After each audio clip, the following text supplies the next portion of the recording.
What's up, guys? Kevin Cage here with another crypto update. Hope everybody's doing well. I am back home, so I'll be back to making regular content. So let's run through some recent news. I'll be playing catch up this week. So first up, shared by Ripple, we have Good Morning in Miami, kicking off day one for Ripple's annual event Swell. We have Monica Long, who is the president over at Ripple. So we've gone over their agenda before. They're going to be discussing a bunch of things today, along with tomorrow. So keep your eyes peeled for different video clips shared over the next couple weeks. Per usual, they have a huge list of impressive speakers, so we'll be keeping tabs on this. We'll also run through some recent news. So in today's sessions, they're going to be discussing the US crypto landscape, considering regulations. They're going to be discussing the growing stablecoin market, the power of tokenization, the convergence of blockchain and AI. In the convergence of these two technologies, blockchain and DLT and AI is set to be huge and be a massive tech shift, similar to what we saw with the growth of IoT, 5G, cloud computing, social media, supply chain. All of these technologies grew and then they came together.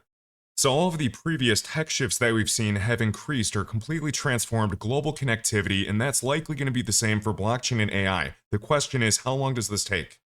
So we have blockchain's immutability and data integrity and security, but we also have automation, and with blockchain smart contracts being automated, AI can also optimize this. And as that gets better integrated with supply chain or the automation of IoT data, all of this can grow.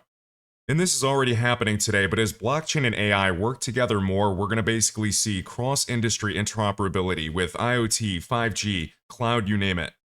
So the vision of blockchain and DLT networks working with AI, having better automation, another layer of verified trust, this can lead to the tokenization of all asset classes, better interoperability between industries, all types of things. Basically creating applications to serve on a global scale. Alright, hopefully I didn't lose you in that rant. They're going to be discussing all types of things such as payments and banking. They're going to be discussing crypto ETFs, likely ETPs as well, transforming transactions, all types of stuff. Tomorrow they'll be discussing the role of global banks in custody and security, so custody infrastructure is super important.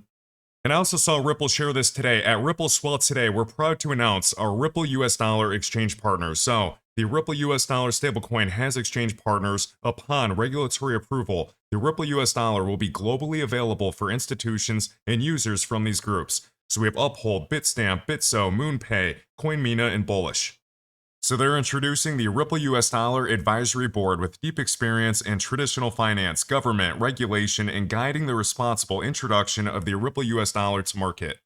Built for enterprise use and can be used for instant payments, seamless on and off ramps, and tokenization. So joining the RL US Dollar Advisory Board, we have Chris Larson. We also have the former FDIC chair, and we have right here the former Centre Consortium CEO. So good to see that the Ripple US dollar stablecoin will be available globally for institutions and users on major global exchanges and platforms, including all of these groups right here. We have Ripple right here saying that they have a strong focus on regulatory compliance. Ripple stablecoin is poised to become the gold standard for enterprise-grade stablecoins. So let's hope the demand is as high as they say it is for bigger use cases in finance, such as payments, tokenization of real-world assets, RWAs, and DeFi. We have a few bullet points for enterprise use cases that we've gone over for payments for the Ripple US dollar. And I know that Ripple's network is huge today. We can see right there it covers over 90 markets, representing more than 90% of daily FX volume, has facilitated over 37 million transactions, nearly worth $70 billion. I guess I want to better understand these numbers overall. I've seen different numbers for ODL using XRP and transactions, but we did just see the other day last week when I did a video that Velo highlighted for crypto payments in 2023, they were only valued at 1.2 billion. So they're projected to grow at 15% annually, but we have not seen crypto payments go mainstream. So if the crypto market was valued in 2023 at 1.2 billion, that is a fraction of a percent of the trillions of dollars in cross-border payments alone. And the craziest thing about crypto adoption is, when do we see the highest rates of crypto adoption? When do we see the highest rates of development activity? When prices go up historically, when Bitcoin is actually running like the last few bull runs. And just looking at the Bitcoin monthly, looking at the last 3 large bull runs, we have breaking into a new cycle high here up until finding its cycle top. On average, we can see about 200 to 300 days for Bitcoin running once it actually gets that first large monthly candle over its previous cycle top until finding its next cycle top. So we haven't seen that for this cycle, but we have for the last 3 over the past 10 plus years. So will I get excited if Bitcoin goes a little over 70K? Yes, but I'm not actually excited until I see confirmation with that first major move, and considering the diminishing returns that we've shared in a previous video, that first large monthly candle, if we are to get another bull run, should be well over 80,000. Until then, the Bitcoin price chart is just ranging, still eyeing the 8-month EMA with monthly candle bodies. We've come very close, but it's very important to stay above this level with monthly candle bodies, considering we are after the Bitcoin having these purple circles as we can see in the past. So for me, just twiddling my thumbs because I'm hoping to see that first major move anytime between now after elections or up until May. If it happened anytime between now and May, that would still be similar in cycle length compared to this cycle from 2013 to 2017. Can Bitcoin blast soon? Yes. Can it also come down to the trend line below 50K? Yes. So right now it is just a waiting game.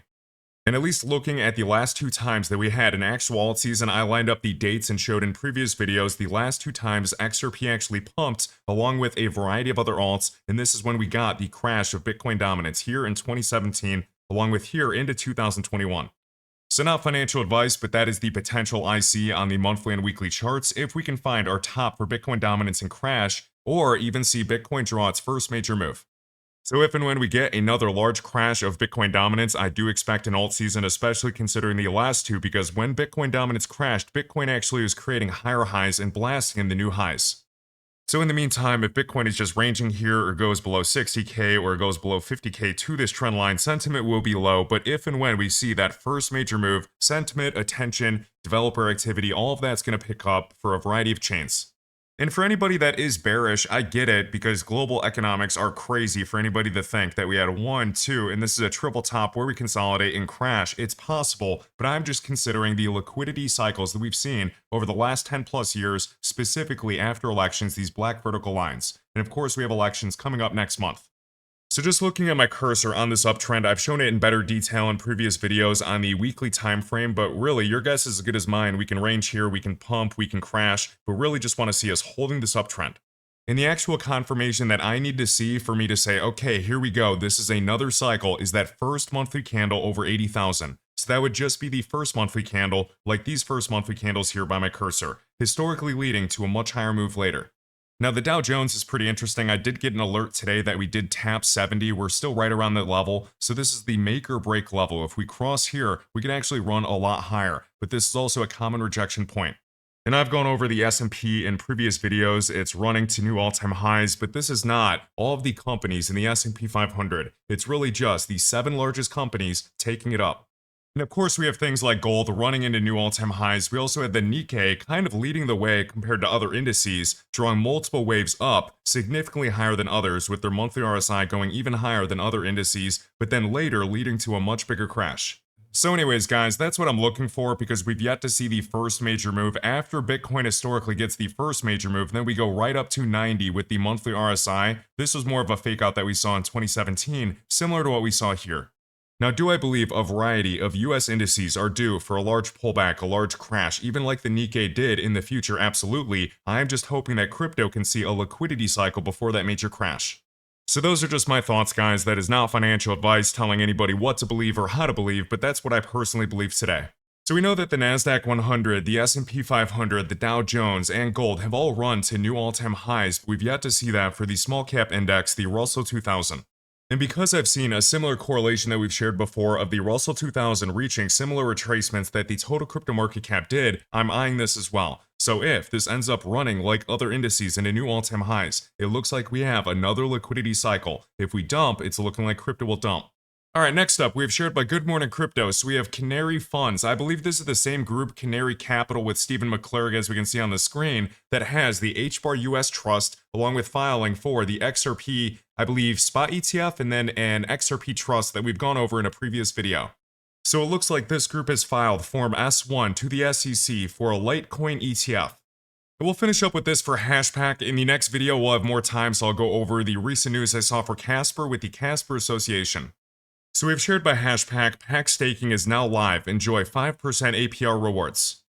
And I shared this earlier this year with Saucer Swamp, another microcap on Hedera like Hashack, and I just want to point out the ROI for Sauce when HBAR retraced.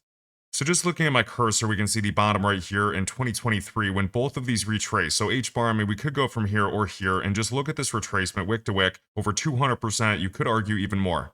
Around that same time, we'll just go to like October 2023 when H bar retraced over 200% from that low. What did Sauce do as a microcap? It retraced over 1500%. If we actually go from this low, when H bar also bottomed right there, it was well over 2000% as we can see, almost 2500%.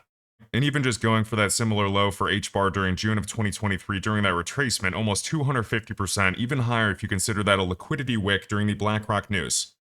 So not financial advice, but I absolutely want to see Hashack perform similar to Sauce in the future, but I also need to see H bar actually perform because H bar has yet to truly perform since PAC has been around. And with Sauce, H bar did just retrace 200 to 300%, and it did over a 20x.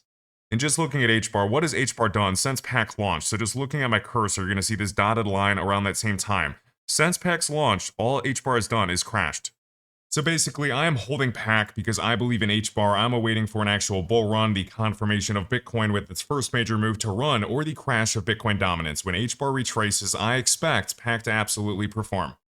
Now, if you think that H bar is just going to be ranging or crash longer, then yeah, I wouldn't really be interested in PAC or other microcaps. But when we actually get confirmation of another cycle and H bar actually performs during an alt season and does a large retracement like the previous cycles, even considering the growth of its circulating supply with a big retracement, 100%, 200%, 500%, even more, then I believe that PAC, Sauce, a variety of HTS tokens will have a much higher ROI, being microcaps on the Layer 1 Hedera.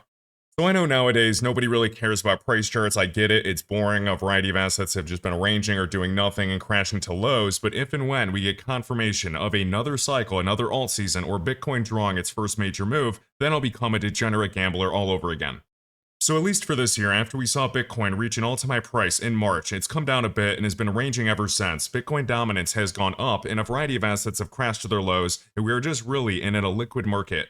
I've been really boring this year because I'm trying to do my best to focus on capital preservation when we're in this illiquid market. Because if I'm right, I have holdings I'm ready to play for next cycle. If I'm wrong, we end up crashing lower, this takes longer, I at least have some capital to DCA. Alright, so that was the weekly Bitcoin price chart. Here is back to the monthly, and what I consider to be highly probable or highly favorable setups is when we get confirmation with that first monthly candle, that first major move. Because then I'm looking basically up until cycle top for alts, maybe even a month or two after Bitcoin finds its cycle top, for alts to have the highest probability to really perform considering their performance during the last couple cycles.